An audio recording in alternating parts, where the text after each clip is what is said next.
Hello students, સીડમાં આજે આપણે જોઈશું state the meaning of project planning.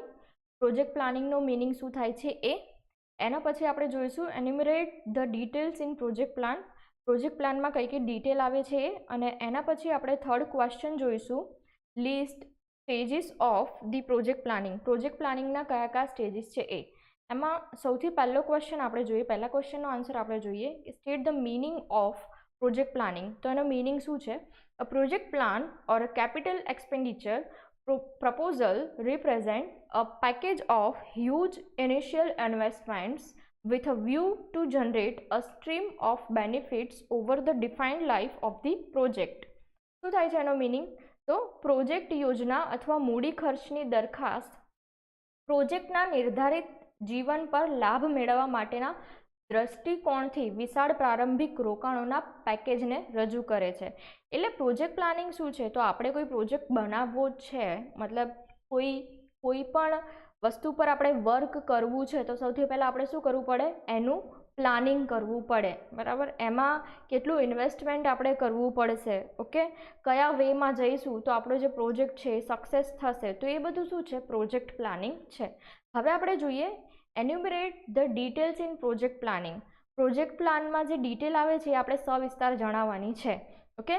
તો શું છે એની પ્રોજેક્ટ પ્લાનમાં ડિટેલ કઈ કઈ આવે? તો generally a well drafted project plan report contents following detail. Project report છે એમાં નીચેની વિગતો આવે છે. એમાં સૌથી પહેલી વિગત આવે છે, સૌથી પહેલી ઇન્ફોર્મેશન છે એ છે જનરલ ઇન્ફોર્મેશન. જનરલ ઇન્ફોર્મેશનમાં કઈ કઈ વસ્તુ આવે? તો name and addresses of promoter, partners, company directors, trustees etcetera. તો સૌથી પહેલાં તો કે કંપની છે એ કંપનીમાં કોણે પ્રમોટ કરી છે, બરાબર. એના ડાયરેક્ટર કોણ છે, ટ્રસ્ટી કોણ છે, પાર્ટનર્સ કોણ, સપોઝ પાર્ટનર હોય તો પાર્ટનર્સ કોણ કોણ છે, એના નામ અને એનું સરનામું. જનરલ ઇન્ફોર્મેશનમાં આ વસ્તુ આવશે. એના પછી બીજું શું આવશે? Past profile of each promoter. Suppose કોઈ કંપનીને કોઈ પર્સન પ્રમોટ કરે છે તો એની પાસ્ટ પ્રોફાઇલ શું છે એ.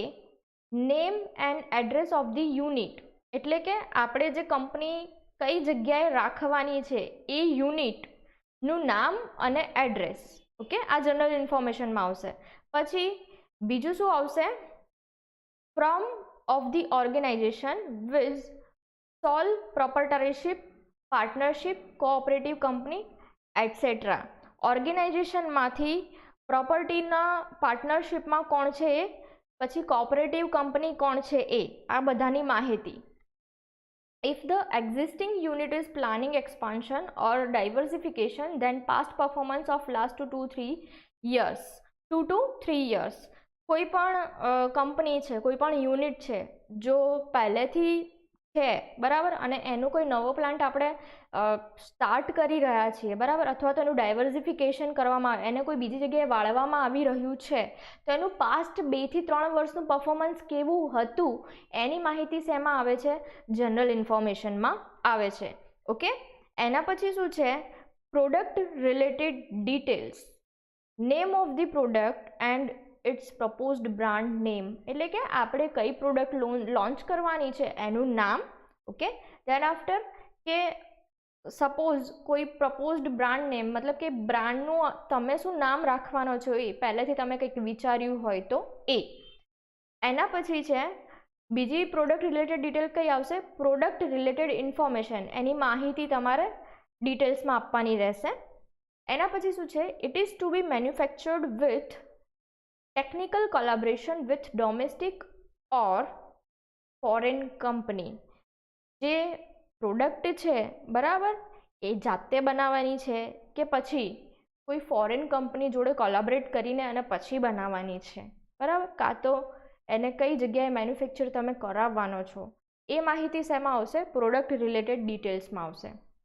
એના પછી પ્રોડક્ટ ટેસ્ટિંગ સર્ટિફિકેટ્સ, એટલે પ્રોડક્ટને ટેસ્ટ કર્યા પછી એના સર્ટિફિકેટ્સ મૂકવામાં આવે, બરાબર. એના પછી શું છે? Standardisation certificate. જો કોઈ પણ આપણી પ્રોડક્ટ છે તો એને સ્ટાન્ડર્ડાઇઝેશન આપણે કરાવીશું તો સ્ટાન્ડર્ડાઇઝેશનના જે સર્ટિફિકેટ્સ છે એ આપણે શેમાં મૂકવા પડશે? પ્રોજેક્ટ રિપોર્ટમાં મૂકવા પડશે. એના પછી શું છે? ગવર્મેન્ટ પરમિશન, એટલે કે પ્રોડક્ટને લોન્ચ કરવા માટે ગવર્મેન્ટ પરમિશન આપણને મળી છે કે નહીં, કે આપણે આપણો યુનિટ ચાલુ કરવો છે તો એની માટેની આપણને ગવર્મેન્ટ પરમિશન મળી છે કે નહીં. એનું જે સર્ટિફિકેટ છે એ પણ આપણે શેમાં મૂકવું પડશે? પ્રોડક્ટ રિલેટેડ ડિટેલ્સમાં. જ્યારે પ્રોડક્ટ રિલેટેડ ડિટેલ્સ આપણે પ્રોજેક્ટ પ્લાનિંગમાં બતાવીશું ત્યારે એની અંદર આપણે આ જે વિગતો છે આ બધી જ વિગતો એમાં મૂકવી પડશે. Location and shade related details. Exact location of the unit and ડિવિઝન્સ. એટલે જે આપણું યુનિટ છે એ આપણે કઈ જગ્યાએ લોકેટ કરવાના છીએ એ એનું એક્ઝેક્ટ જે લોકેશન છે એ લોકેશન આપવાનું અને કેટલા વિભાગ એમાં પડવાના છે એ. Factory shed is own or obtain from GIDC under lease arrangements. એટલે આપણે આપણું જે બિઝનેસ સ્ટાર્ટ કરવાના છીએ એ ખુદના એ જે પરચેસ કરેલું છે એ દુકાન અથવા તો શેડ જેને કહેવાય, શેડ જે આપણે પરચેસ કરેલો છે આપણો ખુદનો છે કે પછી જીઆઈડીસી જોડેથી આપણે રેન્ટ પર લીધો છે, એની જોડે કોઈ લીઝ એગ્રીમેન્ટ આપણે કરેલું છે, બરાબર. તો એ આપણે લોકેશન રિલેટેડ આપણે ડિટેલ્સ પ્રોજેક્ટ રિપોર્ટમાં આપવું પડશે. એના પછી શું છે? Certificates about all regularity requirements from government and local authorities about building, factory production, power supply, water supply, pollution control, etc. are obtained. હવે જેટલી પણ ગવર્મેન્ટની રેગ્યુલરિટી છે એ બધા જોડેથી સર્ટિફિકેટ્સ મૂકવામાં આવશે. તો એ જે સર્ટિફિકેટ્સ છે એમાં કયા કયા સર્ટિફિકેટ્સ આવશે? તો ફેક્ટરીનું પ્રોડક્શન છે, બિલ્ડિંગ છે, બિલ્ડિંગનું સર્ટિફિકેટ આવે, પાવર સપ્લાય છે, વોટર સપ્લાય છે, પોલ્યુશન કંટ્રોલ છે. તો આ બધાના સર્ટિફિકેટ્સ મૂકવામાં આવશે. એના પછી શું છે? Machines, equipments, technology etcetera. Machines, equipments, technology etcetera. એટલે જે પ્રોજેક્ટ રિપોર્ટ છે, પ્રોજેક્ટ પ્લાન રિપોર્ટ છે એની અંદર આપણે કઈ કઈ વસ્તુ મૂકવી પડશે? તો મશીનની માહિતી મૂકવી પડે, ઇક્વિપમેન્ટ્સ કયા યુઝ કરીશું એની માહિતી મૂકવી પડશે, ટેકનોલોજીની માહિતી મૂકવી પડશે. અને આ માહિતીની અંદર કઈ કઈ વિગતો આવશે એ તો ટાઈપ્સ ઓફ મશીન, આપણે કયા ટાઈપનું મશીન યુઝ કરવાના છીએ, એ મશીનના સપ્લાયર કોણ છે, name of suppliers, their quotations, machine specification etcetera. મશીનનું સ્પેસિફિકેશન શું છે, એનું કોટેશન શું છે, કેટલામાં ખરીદ્યું. તો આ બધી માહિતી શેમાં મૂકવી પડશે? પ્રોજેક્ટ રિપોર્ટમાં મૂકવી પડશે. એના પછી શું છે? નેચર ઓફ મશીન, ડોમેસ્ટિક છે, ઇમ્પોર્ટેડ છે, સેકન્ડ હેન્ડ છે ઓર એટસેટ્રા. એટલે આપણે મશીન છે ક્યાંથી લાવ્યા છીએ, એ ડોમેસ્ટિક છે કે પછી ક્યાંક બહારથી મંગાવ્યું છે કે પછી આપણે કોઈ સેકન્ડ હેન્ડ મશીન યુઝ કરી રહ્યા છીએ. એના પછી power connection with high tension, low tension. Power connection કેવું છે એ, મશીન માટે પાવર કનેક્શન કેવું છે એ. Water connection and sufficient supply of water, water કનેક્શનની માહિતી એમાં મૂકવી પડશે. Drainage connection and liquid and solid waste disposal. હવે ડ્રેનેજ કનેક્શન જે મશીન છે, મશીન પર જ્યારે વર્ક થાય બરાબર, તો એનું વેસ્ટેજ છે, વેસ્ટેજને નીકળવાની જગ્યા ક્યાં છે એની માહિતી પણ જ્યારે આપણે કોઈ પ્રોજેક્ટ કરતા હોઈએ તો એની માહિતી પણ ડિટેલમાં મૂકવી પડશે. Technology use contracts, period of use, mode of payments like royalties etcetera. આપણે કઈ ટેકનોલોજી આપણે યુઝ કરવાની છે. સપોઝ કોઈ બહારથી ટેકનોલોજી આપણે કોઈની યુઝ કરતા હોય તો એની જોડેના કોન્ટ્રાક્ટ છે, કેટલા ટાઈમમાં યુઝ કરી શકીએ એની ટેકનોલોજી, કઈ રીતે. સપોઝ આપણે કોઈની ટેકનોલોજી આપણે ખરીદી છે તો કઈ રીતે પેમેન્ટ આપણે કઈ રીતે કર્યું છે, એણે આપણને શું રોયલ્ટી આપી છે, એ બધી માહિતી આપણે શેમાં મૂકવી પડે? જે પ્રોજેક્ટ પ્લાન રિપોર્ટ છે, પ્રોજેક્ટ પ્લાન છે એની ડિટેલમાં આપણે મૂકવું પડે. ઓકે. એના પછી છે ટેકનોલોજી યુઝ કોન્ટ્રાક્ટ્સ, આ થઈ ગયું. Install capacity and break even capacity. જે કોઈ પણ મશીન આપણે એને ઇન્સ્ટોલ કરીએ છીએ એના પછી એની કેપેસિટી શું છે અને એનો બ્રેક ઇવન પોઈન્ટ શું છે, ક્યારે આપણું મશીન મેન્ટેનન્સ માંગશે, આ માહિતી આપણે પ્રોજેક્ટ પ્લાનમાં મૂકવી પડશે. Cost of project and means of financing the project. Cost of project indicates monetary investments of long term nature. એટલે આપણો પ્રોજેક્ટ છે, પ્રોજેક્ટનો ખર્ચો શું છે એ.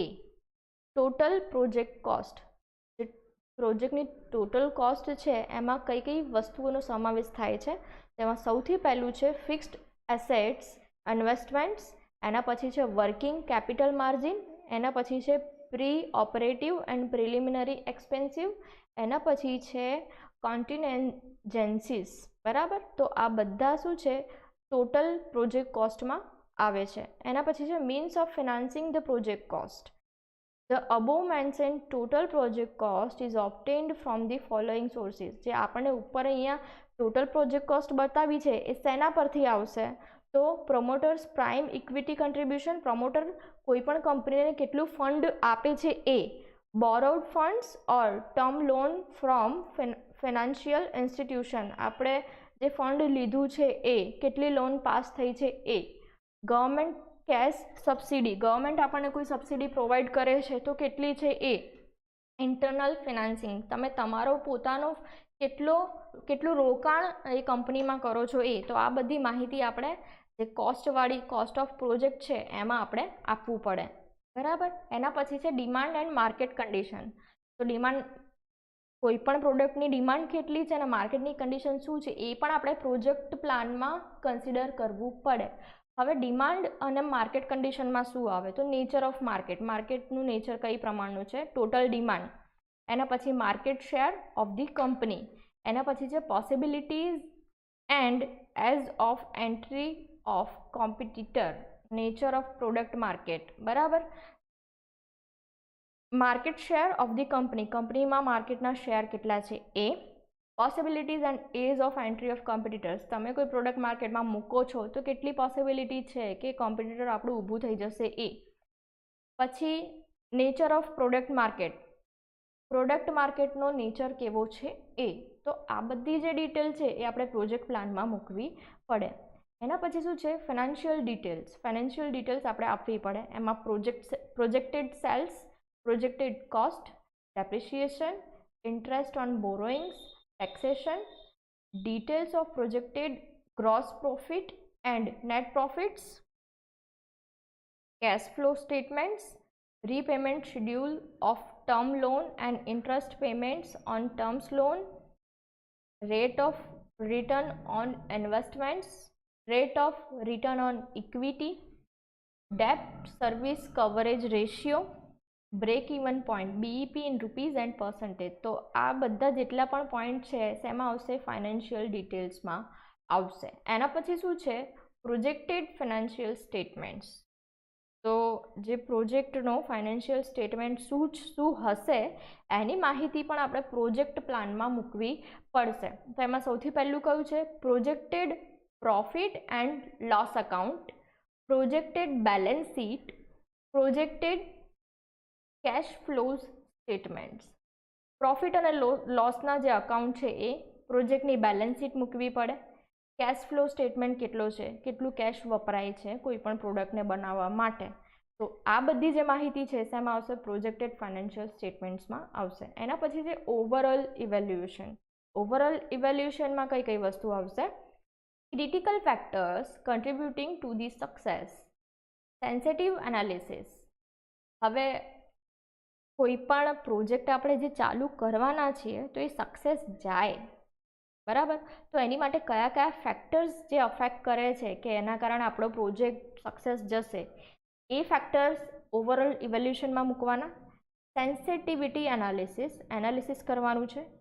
Impact of the proposed project investment in the existing risk level of the business, overall economics evaluation અને overall social evaluation. એટલે આ જે બધા પોઈન્ટ્સ છે, બરાબર, આ બધા જ પોઈન્ટ્સ તમારે શેમાં મૂકવાના છે? જ્યારે પણ તમે કોઈ પ્રોજેક્ટ પ્લાન કરો છો અને એ પ્રોજેક્ટ પ્લાનમાં તમે જે બી ડિટેલ્સ આપો છો એ ડિટેલ્સમાં બધી ડિટેલ્સ તમારે લખવી પડે અને આ ડિટેલ્સ લખીને પછી કોઈ પ્રોજેક્ટ આગળ વધારવાનો રહે. હવે જે ગુજરાતી મીડિયમની બુક છે, ગુજરાતી મીડિયમની બુકમાં આ ક્વેશ્ચનનો આન્સર આપેલો નથી, એટલા માટે મેં જે મેન્શન કર્યું છે એ જ આન્સર. સપોઝ આ ક્વેશ્ચન પૂછાય 3 માર્ક્સમાં તો આ જ આન્સર તમારે લખવાનો રહેશે અને એમાં જે ઇંગ્લિશ વર્ડ્સ છે એ ઇંગ્લિશ વર્ડ્સ પણ તમારે યાદ રાખવા પડશે. ઓકે, હવે લાસ્ટ ક્વેશ્ચન આપણે જોઈએ કે list stages of the project planning. Project પ્લાનિંગના સ્ટેજ કયા કયા છે? કેટલા માર્ક્સમાં પૂછાયેલો છે? 2 માર્ક્સમાં ક્વેશ્ચન પૂછાયેલો છે, બરાબર. એમાં ટોટલ કેટલા સ્ટેજ છે? 5 સ્ટેજ છે. અને શું કીધું છે? લિસ્ટ, એટલે કે ફક્ત નામ લખવાના છે. આમાં કોઈ તમારે આને વધારે ઇલોબરેટ કરવાની જરૂર નથી, સવિસ્તાર કંઈ પણ લખવાનું નથી. કયા કયા સ્ટેજ છે? તો સૌથી પહેલું છે પ્રોજેક્ટ આઈડેન્ટિફિકેશન, એના પછી છે પ્રોજેક્ટ ફોર્મ્યુલેશન, એના પછી છે પ્રોજેક્ટ ઇવેલ્યુએશન, એના પછી છે પ્રોજેક્ટ ઇમ્પ્લિમેન્ટેશન, અને છેલ્લું છે પોસ્ટ ઇમ્પ્લિમેન્ટેશન ઓડિટ. તો આ 5 સ્ટેપ છે, આ 5 સ્ટેપ શેના છે? પ્રોજેક્ટ પ્લાનિંગના છે. અને પ્રોજેક્ટ પ્લાનિંગ જે ટોપિક છે એ કેવો છે? ઇમ્પોર્ટન્ટ ટોપિક છે, અને આના ક્વેશ્ચન વારંવાર એક્ઝામમાં પૂછાયેલા છે. બરાબર, મેં અત્યાર સુધી તમને જેટલા પણ ક્વેશ્ચનના આન્સર ચલાવ્યા છે એ બધા મોસ્ટલી ટોપિક વાઇઝ ચલાવ્યા છે. બરાબર, એટલા માટે પ્રોજેક્ટ પ્લાનિંગનો જે હાફ ટોપિક છે હાફ ટોપિક અહીંયા કમ્પ્લીટ થાય છે, અને આગળ બી જે 3 પાર્ટમાં મેં અલગ અલગ ટોપિક્સ ચલાવ્યા હતા એ પણ ટોપિક્સ કમ્પ્લીટ થાય છે. ઓકે, જેટલું પૂછાય છે એટલું જ ચલાવ્યું છે, અને એટલું જ તમારા ચેપ્ટરમાં રીડ કરવાનું છે, વધારાનું રીડ કરવાની કોઈ જરૂર નથી. તો નેક્સ્ટ લેક્ચરમાં આપણે નેક્સ્ટ જે ક્વેશ્ચન્સ છે એ નેક્સ્ટ ક્વેશ્ચન્સ ચલાવીશું, અને એનું જે સોલ્યુશન છે એનું સોલ્યુશન જોઈશું. So thank you.